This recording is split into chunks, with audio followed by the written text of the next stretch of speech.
Brothers, sisters, and others of all colors, welcome back to another YouTube video. This time, I believe I've cooked up the spiciest take on this side of the Mississippi. Alright? Specifically this angle, this slice of this side of the Mississippi. Alright? Let's not get into the math, okay? Maybe it's on the other side of the Mississippi too. But anyways, this lick is extraordinary. Alright? And I'm coming to share it with you today. This time. We're talking about nerds. Alright? Fucking nerds. There's been, over the past year or two, this type of person who has done the research, they've read the books, they've looked through all of the history and determined that the way we do things is wrong. That the way we express ourselves, the way we talk, the way we walk, and every little thing is wrong. And I've come to tell you that this is bullshit. Actually. In fact, I've come to enlighten both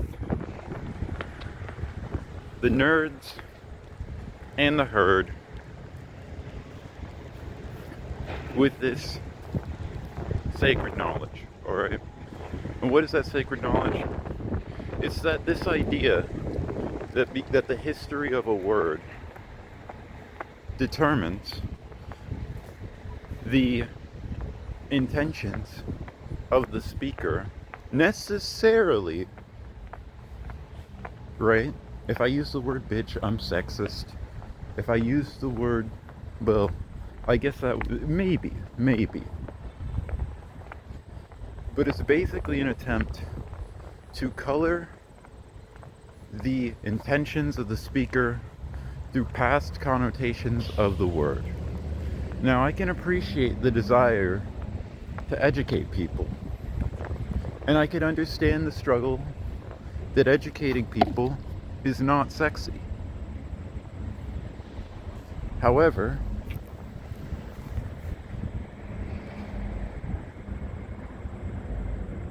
I'm here to tell you that knowledge is sexy. Alright, we're changing the game. It's up to us to make that knowledge sexy, alright? To make learning, to make growing a sexy thing. When it's not the sexiest thing, alright? That's a side message. The real message is that all of this bullshit about coloring our intentions based off of the history is all a power play. If you use the word bitch, you are not sexist necessarily. If you use the word nigga, okay, you're not necessarily racist. You aren't. It's the way you treat people. It's the way you use these words that makes you one thing or the other. This shit's gonna get me copyright strikes. Asshole. Anyways, the fact of the matter is, it's your intentions that make you one thing or the other. And while it's important for us to identify those intentions, coloring people, shocking people with the truth, is not sexy.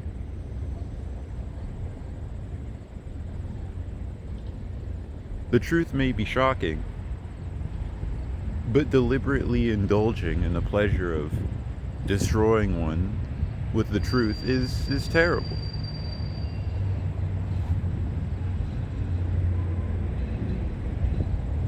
But yeah, it's all a power play. It's all a power play. All of this history shit, all of this studying, it's like And all of this, it's appreciated in the sense that you're bringing knowledge to people who otherwise would not find that knowledge. But let's see it how it is. Let's see it as the pleasure of educating people on the history of the suffering of a certain class of person. Let's see it as that. Let's not see it as you shouldn't use this word ever. And as consumers, I don't think we should see it as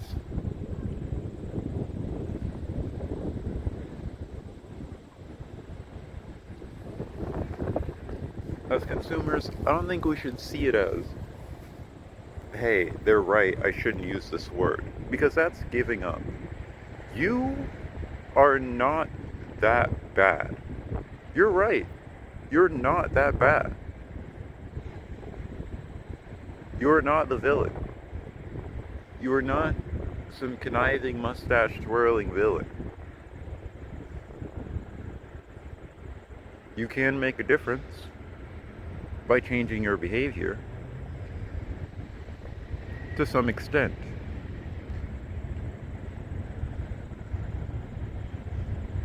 But we should not give our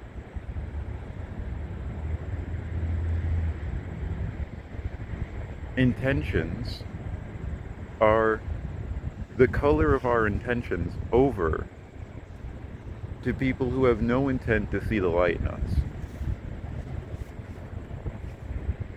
We shouldn't be like, oh yeah, well, oh well, here we go. We shouldn't give our intentions to people who have no intent, alright, to bring us to the light or to see the light within us. People who are only thinking about how we're bad or how we're wrong or how we said the things that were terrible. Even if that is the truth, that we did something wrong,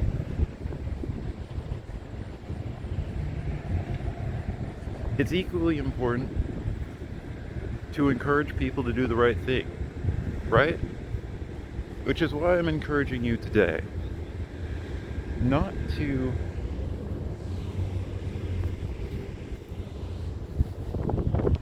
focus on the quality of educating people, to focus on bringing important truths and expanding our sense of goodness, okay?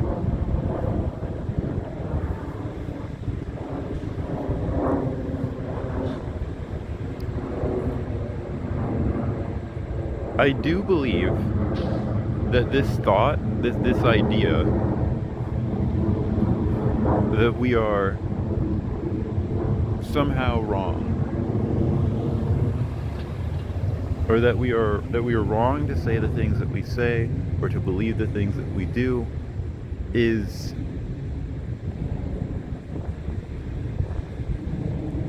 really a reflection of the wounding of the person who's saying that.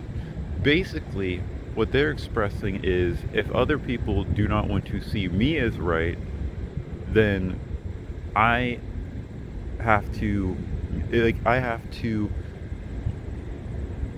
be as uncharitable as possible to others. I have to be as rude as possible. I have to be as I have to make sure I'm absolutely right about everything.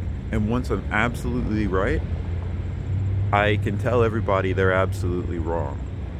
Alright? Once I have all of this truth, once I have all this knowledge, once I have all of this power, I can tell other people that they're wrong. I can tell other people that they need to change. Once I've developed myself in this way, I can tell people all of this shit. And I don't have to care about whether or not they actually grow, because the gratification of me telling them that they're wrong and being on top of this power dynamic is more worthwhile. This is not a good way to think about this. It's a wounded way to approach this problem. And it presupposes the dynamic that it presupposes the rightness of the game. It presupposes the rightness of this warring that is totally unnecessary. I wrote a line. You are not responsible for the coping mechanisms that other people use. This power game that you have subscribed to, that you have agreed is right subconsciously, is not the truth. It's not the truth. It is not an ideal worth striving for. It's somebody else's coping mechanism. Your ideals should not be defined by other people's coping mechanisms.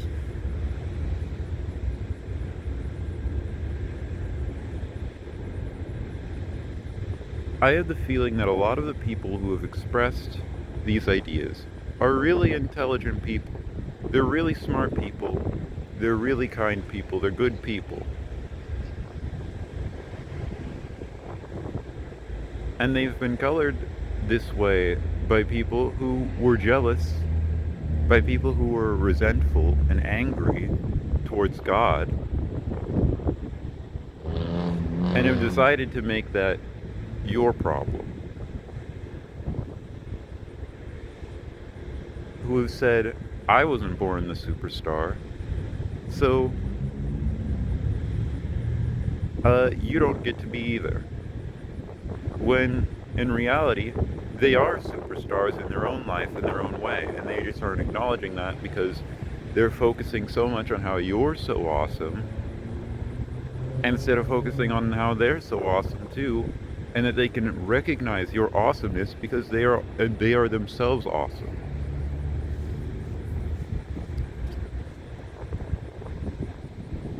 That's the truth. They cannot recognize that you are awesome without recognizing that they are awesome too. But when they see that they're awesome too, they look at the rest of their life and they're like, wait, well then why don't I have the same thing that they do? Or why isn't it the same way here as it is over there? And then they create a sense of envy. It's like, alright, so turns out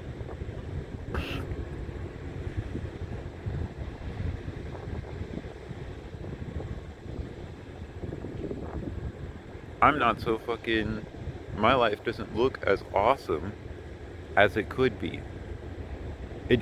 My knowledge doesn't look as incredible as theirs does. My ability to move forward doesn't look as good as theirs does. Therefore, I cannot be that. Therefore, I cannot do that. When that's not the truth. When you reveal how awesome they are to themselves, you reveal what's already, you can't reveal something that's not there. You reveal what's already there. You reveal something that they already recognize. It's them that's denying the truth that they're awesome. And then they color you as bad because they can't see themselves as good. They've disallowed themselves from seeing themselves as good. Which is not fucking true, it's bullshit. But we'll fucking talk about that when we talk about that. That's their problem. And it's good that you want to help them. But they aren't gonna fucking just be like, it's up to them to say like, okay, I'm awesome now. Or to accept that truth. Or die holding on to the lie. Holding on to a lie that doesn't do anything except for, make them safe to people who also want to live that lie. From people who want less rather than the fucking more that they have. You have more. That's all that's being said. It's not You have the whole sandwich, and you are deliberately, and then somebody else is like, no, I only have 10% of the sandwich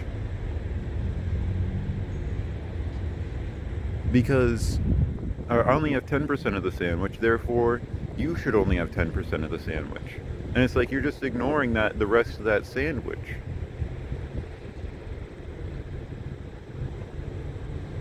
It's not worth it. And I'm making it seem obvious.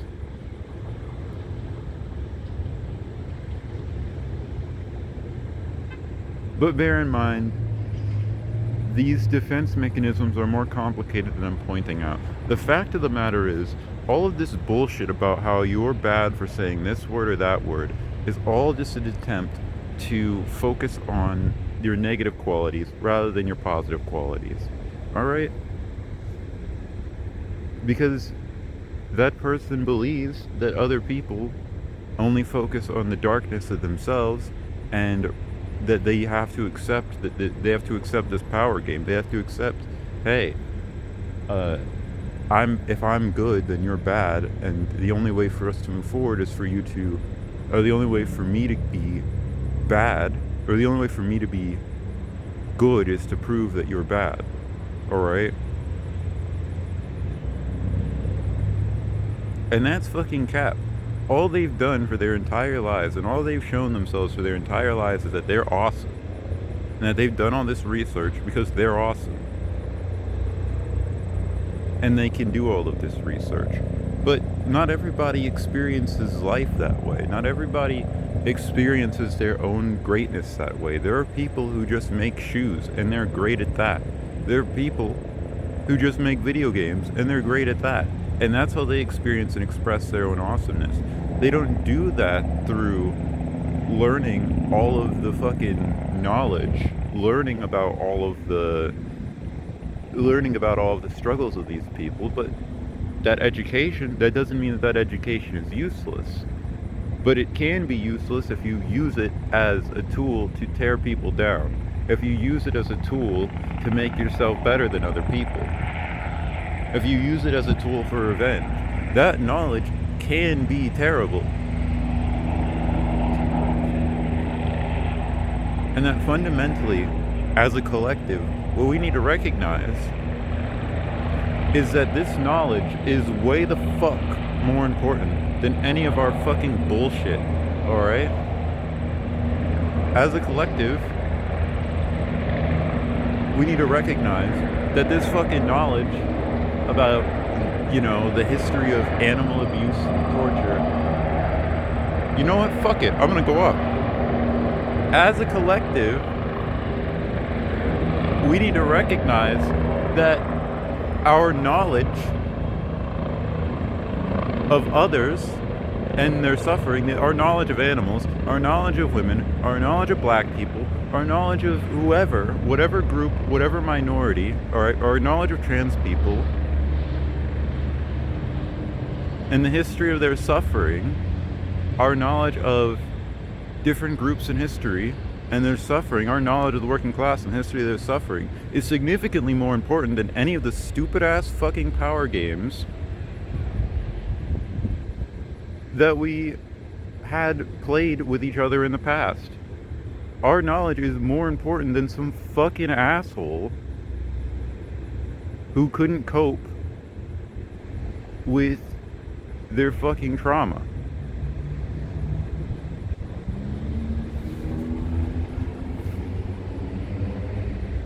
Alright? That's a little bit mean. I'm sorry. But it is what it is.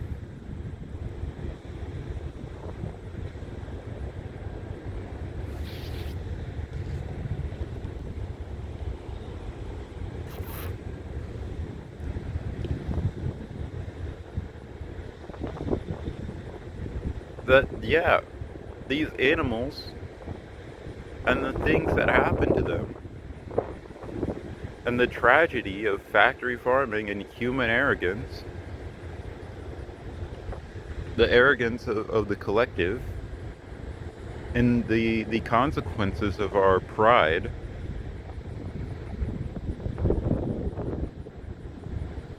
are far more important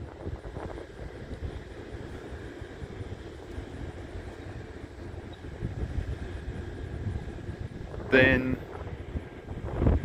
some bullshit with some guy in the past. And the only way you'll be able to fully acknowledge that, instead of just running to history again, or running to some fucking academic again,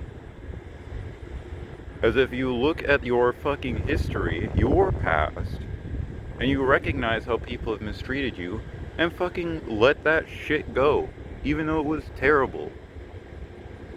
The only way, the actual authority that you can exude, that you can have, and the actual impact that you can have, and the respect that you can have, can come, is if you fucking let go of those dickheads who used you as a way to cope, and you decide that your life is defined by you and not them, and not their fucking coping mechanisms. That's the only way this shit is going to move forward. Otherwise, we're gonna have a bunch of fucking guys who recognize this shit and are like, I'm not the problem, you're just obnoxious. We're gonna have guys who... We're gonna have these guys who are like, oh yeah, well, veganism is bullshit because these guys are obnoxious. And they're fucking right. To some extent. We fucking are obnoxious. That, oh yeah, you know, SJWs are fucking assholes because they're obnoxious. Because they're fucking right. We are obnoxious.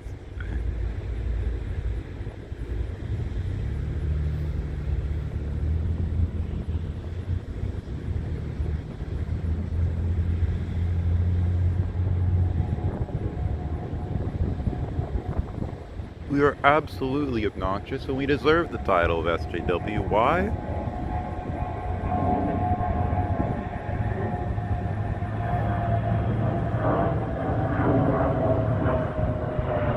Because we're creating enemies of people who are not our enemies. We're recognizing enemies in people who are our friends. Or who we want to be our friends, who we want to be our allies. It's not settling for less to create an ally from somebody who was an enemy.